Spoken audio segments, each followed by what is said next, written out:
જેને વર્ષોની તપસ્યા તૂટી ગઈ હોય તો મહાપુરુષો કહે છે કે જાણવા જેવી વાત અજાણ છે પાનભાઈ, એ અધૂરાપણમાં નહીં સમજાય.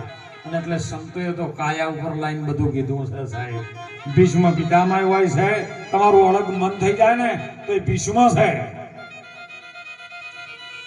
અને જો માં ગાંધારી જે અંદરથી ગંધની ધારી આવે છે, તમારી સુવાસની જે નાભીમાંથી જે ગંધની ધારી આવે છે, એ ધારીની જો દ્રષ્ટિ સુરતાની પડી જાય તો તમે વજર ના બની શકો છો. એ ગુરુ મહારાજની ગંધ છે, ભક્તિની ગંધ છે સાહેબ, એ સુગંધ છે. અને એની ધારી જો આપણા ઉપર પડે ને તો આપણને અમર બનાવી દે. તમે કોઈ મરો એવા નથી, જન્મો એવા નથી, આવો એવા નથી કે જો એવા. એ આત્મા તત્વ અર્જુન અમર છે. એ આત્માની ઓળખાણ કરવા માટે મહાપુરુષો કહે છે. અને સાહેબ બનાવ બન્યો, યુદ્ધ ચાલુ થયું. 2-3 દિવસ યુદ્ધમાં બધું થયું. ભીષ્મ પિતામહ કોઈ ટકે નહીં. અર્જુન કે મારું બધું કાલે ભીષ્મ પિતામહ એવું કીધું છે. અને શકુનીએ દુર્યોધનનો ચડાયો. એટલે 3 દાડાથી કે લડ કરે. અને આ ભીષ્મ પિતામહ તારો સેનાપતિ બદલી નાખ્યો. એટલે દુર્યોધને ઘણી બધી ભીષ્મ પિતામહ કર્યું કે તમે ના લડો, રહેવા દો, કર્ણને આપણે બનાવો. એટલે ભીષ્મ પિતામહે અળગ મન કર્યું સાહેબ કે ગાદી પ્રત્યે જો મેં સોગન ગાધા હોય, ગાદી પ્રત્યે પ્રતિજ્ઞા લીધી હોય તો હવે હોમે જે આવે ને રાખવો નથી સાહેબ. હવે 5 પાંડવમાંથી એક નથી રાખવા. જો ગુરુ મહારાજ ત્યાં લાવે છે 5 પાંડવ એટલે જે તમારા 5 તત્વ છે ને એનો આ દેહ છે. એક વાયુનો છે, એક અગ્નિનો છે, એક જળનો છે, એક પૃથ્વીનો છે અને એક આકાશનો છે. આ 5 રાખવા નથી, કેવલ સઠ્ઠો રહે. 5 નાબૂદ. આ દેહ તું નથી અર્જુન. આ હું સમજાઈ નાખ્યા ગુરુ મહારાજ સંતો. કાલે એક કે રહેવા જોવે નહીં. ધ્રુવબાણ સાહેબ તૈયાર થયો હવારે. ભીષ્મ પિતામહે આવી પ્રતિજ્ઞા કરી કાલે હવે રાખવાનું નથી કોઈ. કૃષ્ણને ખબર પડી કે ભીષ્મ પિતામહે પ્રતિજ્ઞા લીધી છે, ધરતીનો કોઈ પણ પુરુષ હવે એના સામે લડી શકે નહીં. તો હવે શું કરવું? પાંડવોને બચાવવા તો પડે. કારણ કે વચન આલ્યું હતું જો તમને કોટો વાગે તો લોહી તમને આવે, મને આવે. જો પાંડવમાંથી કોઈ જતો રહે તો મારે મરવું પડે સાહેબ. દ્રૌપદીને ભગવાન કૃષ્ણજીએ રાત્રે તૈયાર કરી 12 વાગે કે કૃષ્ણ, એને લાડમાં કૃષ્ણ કહેતા. કૃષ્ણ તૈયાર થા કે પ્રભુ અત્યારે રાત્રે તું તો મારો મિત્ર છે, સખો છે, પણ અત્યારે રાત્રે કેમ? કે કાલનો દાડો ઉગે એ પહેલા ગાવા જેવું છે. રાત્રે દ્રૌપદીને સમજાઈ દીધી કે રાત્રે હું એકલી કેવી રીતની જઉં, કે કાલે તાર નંબર આવે એવો નહીં. જો કાલે દાડો ઉજ્યો ને તો 5 પાંડવમાંથી એકે નહીં રહે. માટે અત્યારે નીકળવું પડશે. કે કેમ? કે ભીષ્મ પિતામહે પ્રતિજ્ઞા લીધી અને પ્રતિજ્ઞા એની તોડવાની તાકાત મારામાં પણ નથી. કૃષ્ણ જેવો એમ કહેતો મારામાં નથી. તો કે તને શું કરી કે અત્યારે રાતે ચલો કે હું એકલી ના જાઉં, કે હું હંગાઈ જાઉં મેળ ના પડે. દ્રૌપદી કીધું ગમે કરો પણ તમે હંગાઈ જાઓ. એ સમયે રાત્રે કૃષ્ણજીએ સાહેબ નારીના કપડા પહેર્યા છે, નારીના વસ્ત્ર ધારણ કરી. અને કોઈ પૂછે તો એમ કહેજે કે હું એની સખી છું. અને રાત્રે ભીષ્મ પિતામહ તપસ્યામાં બેઠા છે. અને એવામાં દ્રૌપદીએ જઈને પ્રણામ કર્યા. કારણ કે દુર્યોધનની પત્ની આવવાની હતી, પેલા રહી જતી રહી. અને જેવો ભગવાન આદેશ થયો અને દ્રૌપદી જઈને પહેલી ભીષ્મ પિતામહ પાસે જઈને વંદન કર્યા. અને ભીષ્મ પિતામહે કીધું કે વિજય ભવ અખંડ સૌભાગ્યવતી ભવ. કે બાપા આ જે વચન આલ્યું ને એની હવે લાજ તમારે રાખવાની છે. અખંડ સૌભાગ્યવતી કર્યું છે તો હવે મારા ધણી રે કે ના રહી હવે વિચારવાનું તમારે. જો પહોંચ તૈયાર દીધું આ ગુરુની ચૂકથી. ભીષ્મ પિતામહની ઓખ ખુલી કરે. દ્રૌપદી તું કે હા, અડધી રાતે તું એકલી આવી કેવી રીતની? મારી સભામાં કોઈ નારી ન આવી શકે, તું આવી છે કે મને મારી સખી લાવી છે. મારી બેનપણી સાથે આવી છે.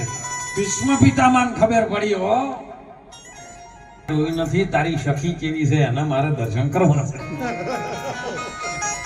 અડધી રાતે કોઈ સખી મારા મહેલમાં આવતી નથી. સખી બહાર ઉભી હોત મારે જોવું છે. અને સીધા ભીષ્મ પિતામહની દોઢ સાહેબ બહાર મૂકીને બહાર આવીને જોયું છે હો કૃષ્ણજી નારી વેશમાં કપડો પહેરીને ઉભા છે, હાથમાં થાળીની ફૂલવાળી છે.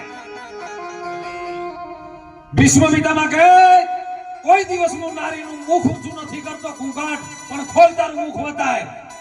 તારે સાહેબ ભગવાન કૃષ્ણજી મુખ નથી ઉગાડતા. ભીષ્મ પિતામહને ક્રોધ ચડ્યો છે, સમતુલન ગુમાઈ છે સાહેબ. અને એ વખત તલવારની ધારથી મુખડું ઊંચું કર્યું ને એ વખત ભીષ્મ પિતામહનું હૃદય ઘવાનું છે. જો હૃદય ઘવાય ને મફતલાલ, એક વખત કોઈ પણ મનુષ્યનું હૃદય ઘવાય ને કાં તો આશીર્વાદ નીકળે કાં તો શ્રાપ નીકળે. હાલવા લેવાની વસ્તુ છે જ નહીં. તમે પાત્ર એવું હોય ને જો સમાનતા વાળું હોય, તમારો આનંદપૂર્વક હોય અને જો હૃદયમાં આનંદ થઈ જાય તો અમે આશીર્વાદ આવે. પણ જો તમે એમનું હૃદય કવાયું હોય તો એમાંથી શ્રાપ આવે, આપમેળે નીકળે સાહેબ. અને ભીષ્મ પિતામહના હૃદયમાંથી સાહેબ ગવાનો અવાજ નીકળ્યો, હે કૃષ્ણ, તે મારી વર્ષોની પ્રતિજ્ઞા તે તોડાઈ છે. મેં લગ્ન નતો કરે, હું બ્રહ્મચર્યનું પાલન કરતો હતો. કોઈ દિવસ નારીનું મુખ જાતે હાથ ઉઘાડીને મુખ ન જોઈ શકું. આ તે દોરાઈશો, તું તો નારી સ્વરૂપે આવ્યો છે ને, તે મારી પ્રતિજ્ઞા તોડાઈ છે. પણ જા તું તારી માં દેવકીને પ્રતિજ્ઞા આલીને આવ્યો છો ને, અને જો કાલ યુદ્ધના મેદાનમાં જો તને તારી પ્રતિજ્ઞા ના તોડાવું તો ફટકે છે મને જા. હું ગંગા પુત્ર ભીષ્મ મટી જાય. યુદ્ધના મેદાનમાં સાહેબ બીજા દાડે કાળ બનીને આવ્યો છે. કોઈ એકને બોન છોડન કોઈ રહેતું નથી. ત્યારે અર્જુન ગવાનો છે, ત્યારે ભગવાન કૃષ્ણ અર્જુનને કહે, અર્જુન હાવ કાયર થઈને ના બેસ ને કે આજ કાળ છે હો. મેં અર્જુન કે પણ હું હજારો બોણ મારું પણ એક બોણ દાદો વાગવા દેતો નથી. ત્યારે કે તું ન મારી ગયા તો તું ભોરે તાણ હું આવું. સાહેબ રથમાંથી નીચે ઉતરી અને જ્યારે સુદર્શન ચક્ર ધારણ કર્યું ને અર્જુન પગે પડ્યો છે, પ્રભુ રહેવા દે. ભીષ્મ પિતામહ કે જોઈ લીધું, તું મને પ્રતિજ્ઞા તોડાવતો તો જો તું તારી માને દેવકી આપીને આવ્યો તો ને એ પ્રતિજ્ઞા જ મેં તોડાઈ છે. પણ હે પ્રભુ ઉઠાય, તારાથી જ મોક્ષ છે. હા સાહેબ, જો આ ભારત ભૂમિનું સંતાન કરી શકે, ગુરુની જુગતી આ પરમાત્મા કૃષ્ણજી જેવા કરી શકે, એ જુગતીમાંથી પાંચ પાંડવોને બચાવી શકે. એમ આપણા ગુરુ મહારાજ જોડે જો ને તો પાંડવો જ બચી જાય. કૌરવોનું અને પાંડવોનું યુદ્ધ તો આપણી ભેળું ચાલે છે, પણ મધ્યમ રથ છે ને કૃષ્ણનો છે. નિરાત મહારાજે સાખીમ વર્ણન કર્યું, તત્વસાર ત્રિલોકમાં ગુરુ ગોવિંદ એક રૂપ. જો ગુરુને ગોવિંદ જુદા નથી ગણ્યા. ગુરુ ગોવિંદ એક રૂપ, આદિ અંતને મધ્યમાં છે. બોલે ઈ હરિગુરુ સંત સ્વરૂપ. આ સંતો છે ને ભલે પેન્ટ શર્ટમાં હોય, કોઈ લંગોટમાં હોય, કોઈ લેગામ હોય, પણ એના રૂપને ન જોતા એના સ્વરૂપનું દર્શન કરજો સાહેબ. એ સ્વરૂપમાં મળી જાય ને તો એની અંદરથી મધ્યમાં કૃષ્ણજી જાગૃત થાય. અને કૃષ્ણને આ 14 ઇન્દ્રિયોનો રથ, 5 જ્ઞાનેન્દ્રિય, 5 કર્મેન્દ્રિય અને 5 4 અંતકરણ ઇન્દ્રિય, આ 14 ઇન્દ્રિયોનો જે રથ છે ને એ ગુરુ મહારાજ કૃષ્ણજીને આપી દે ને કે હે કૃષ્ણ, હું અર્જુન મન જેવું છું. અર્જુન એ હું મન છું. આ મન છે ગુરુ કૃષ્ણજીને આપી દો એટલે તમારો રથ આ ભવસાગરમાંથી, આ મહાભારતના મેદાનમાંથી, આ કુરુક્ષેત્રના મેદાનમાંથી સાહેબ રથ બહાર આવી જાય એવો છે. લેને કો હરિ નામ હે ઓર દેને કો અંદાન. તરવું હોય તો આધીન થઈ જો, ડૂબવું હોય તો કરો અભિમાન. જેને જેને અભિમાન કર્યું ને એને સાહેબ હોમો વિમુખ થઈને આવ્યો. અને જેને જેને ભક્તિ કરીને શરણાગતિ સ્વીકારીને એને સાહેબ સન્મુખ આવ્યો. પેલા વિમુખ આવે ને પેલા સન્મુખ આવે. આમાં ઘણો બધો ફેર છે. અને એટલે મહાપુરુષો આ સંતો પણ જગાડી રહ્યા છે. કબીર સાહેબે નવ વર્ણન કર્યું કે બધું કદાચ આટલું ન ઉતરે તો તમે તમારી કાયમ જોઈ લેજો. અને વાણીમાં વાત કરી સાહેબ, પહેલીથી વગાડો. एक कबीर खड़ा बाजार में सबकी मांगे खैर, ना किसी से दोस्ती ना किसी से बैर। कबीर कुआ एक है पनहारी सबसे अनेक, बर्तन सब न्यारे न्यारे भये पानी सब में।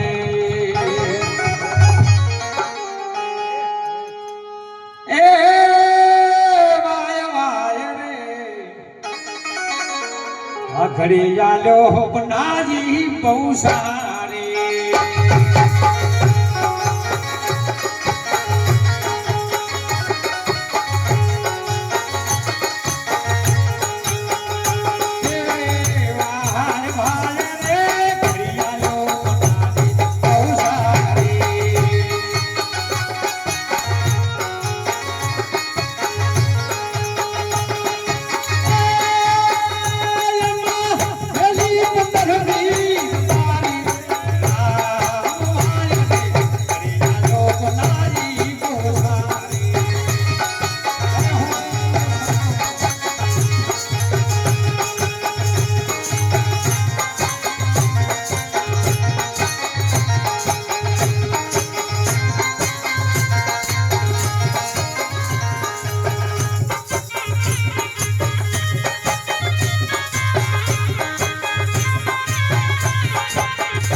રામ વાયરે ઘડિયાળો બનાવી છે બહુ હારી આ ઓમાં ઘડિયાળ ચાલે છે કાયા રૂપી મોય મોય ટક ટક ટક ટક ટક કરી જ ને સેકન્ડ કોટો ફરી રહ્યો છે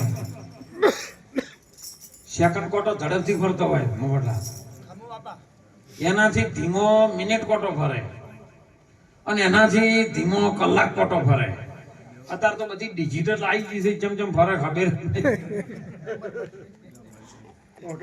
પણ આ ત્રણે કોટા એક થઈ જાય ને જો સંતો એમણે વાત કરી હતી સુંદર સાહેબ ઈંગલા પિંગલા ને સૂક્ષ્મણામાં તમે ધ્યાન ધરજો ઈંગલા પિંગલા ને સૂક્ષ્મણા ત્રણ ઠીક નથી ત્રણે નાડીઓ સીધી થઈ જાય તો એ કણ 12 વાગે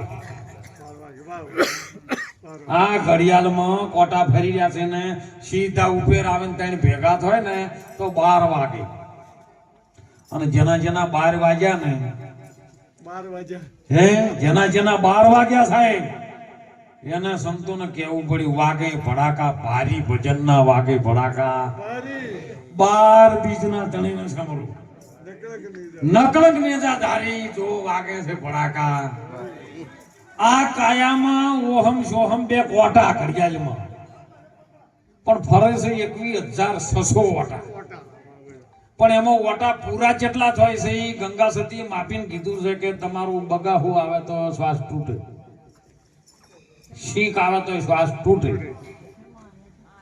ચાલતા 12 ખાતા 18 સોતા 24 અને મેથુનમાં 64 આટલા શ્વાસા તમારા તૂટી રહ્યા છે સાહેબ કઈ જગ્યાએ મનને પરોબો કબીર સાહેબે સુંદર વર્ણન કર્યું શ્વાસે શ્વાસે તું સ્મરણ કરી લે એક શ્વાસો મીઠા ન હોય ન જાણે શ્વાસ ફિર આવે કે ના આવે આ શ્વાસ છે ને તે ઉદ્ધિયા શરીરની સગાઈ છે જીવની અને જેવો મોંથી નીકળી ગયો ને એમ ન સમજતા કે આપણે આપણા રીતે શ્વાસ લ્યો છો આપણે નહીં ઘણી વખત કે ડો ભાજી તો શ્વાસ લે છે ના લઈ કે કદીએ એ તો આપમેળે ચાલે છે જો તમે લઈ કહેતા હોય તો જાતો હોય શ્વાસ ઈ દાડો તમે પાછો લઈ કહો ન લઈ શકે કોઈ વિશ્વનો માણસ પણ તમારું સતત ધ્યાન શ્વાસમાં હોય તો શ્વાસ કેટલે ચાલે છે ને તમને ખબર પડે સાહેબ ઘર પડવાની તૈયારી થાય ને તો પહેલો પાયામાં લવાન ચાલુ થાય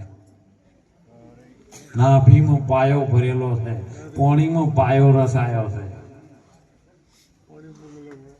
મહાપુરુષે સુંદર વર્ણન કર્યું સાહેબ આ શરીર વિશે ને કોઈ આગા પાછું થાય એવું નથી પછી મને ધ્યાન રાખીને સંતોના ટચમાં રહેવા જેવું છે આ ઘડિયાળ તો 3.5 હાથ છે ઊંચી પોતપોતાના હાથ 3.5 થાય અને એની સદગુરુના ઘરમાં છે કૂંચી આ ઓની કૂંચી ખોલવી હોય ને આ ઘાટની તો ગુરુના હાથમાં છે બીજા કોઈના હાથમાં છે ગુરુ ગમકેરી તમે કૂંચી કરી લેજો ખોલી દેજો આ ઘટના તાળા એ તાળાને દૂર કરો તો પછી ઘટમાં જજવાળો તમે ફેરવો પછી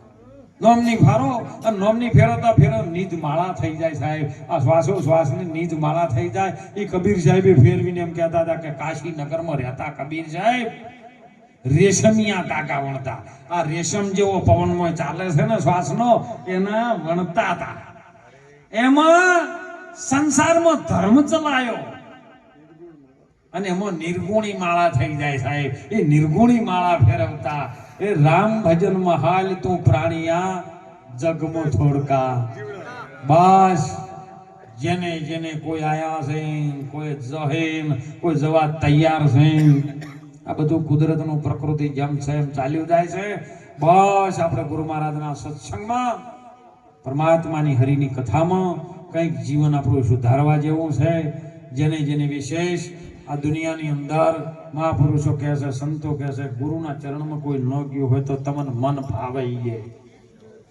પણ ગુરુના શરણમાં રહેજો સાહેબ સંતોના ટચમાં રહેજો સદગુરુના વચનમાં રહેજો જેને જેને ગુરુના વચનમાં રહ્યા છે ને એને જન્મ મરણનું ચક્કર મટી ગયું સાહેબ એને આઠો પર બસ આનંદ એને સુખનું દુઃખનું કોઈ પડ્યું હોય વચનો વરી લીધો હોય એની વાત ન વર્યો હોય તો કોઈ સારા માણસના સંગમાં રહેજો સાહેબ દીકરી દીકરાઓને ખૂબ ભણાવજો ભણવાની સાથે સંસ્કાર આપજો વ્યસન માત્ર